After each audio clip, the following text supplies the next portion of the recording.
My mental health is super important to me. And I wanted to share two things that I've done in the last week that have really helped boost my mental health that might be helpful to you. So the first thing I did was stop apologizing unnecessarily. So I find that it's probably gendered, it's probably cultural, but I often apologize when it's not necessary. And last week I was meeting up with a friend via Zoom and I was running late. And instead of saying, I'm so sorry I'm running late, I just said, hey, I'm running behind. Can we start 15 minutes later?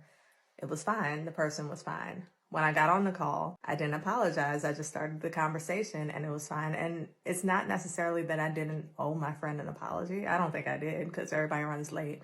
But I find that apologizing all the time diminishes me, especially when the apology isn't warranted or especially when it's just a human thing that one is running late. And I purposely and intentionally for that day did not apologize unless it was warranted. And it preserved my energy so much. And no one was upset with me because guess what? The apology wasn't even necessary, but because of politeness and, just how I'm used to being, I'm used to saying sorry all the time. And you don't gotta say sorry all the time. And the second thing I did was say no. As a people pleaser, it's hard to say no. A lot of people say no is a complete sentence, no is a complete sentence, which yes, that's true.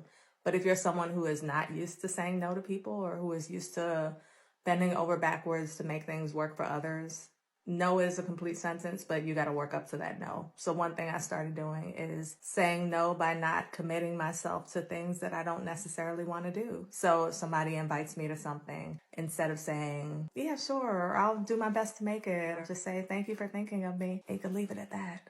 And people understand and people are able to read between the lines, and just me saying no instead of committing myself to things I don't feel like doing really boosted my mental health this week. These things seem simple to some people who are used to being assertive or used to just being able to state what they want. But for people who are coming off of a journey of being a people pleaser, you gotta take small steps. And these are small steps for me in just preserving my mental health. And hopefully those steps will be helpful to you too. Take care. Bye.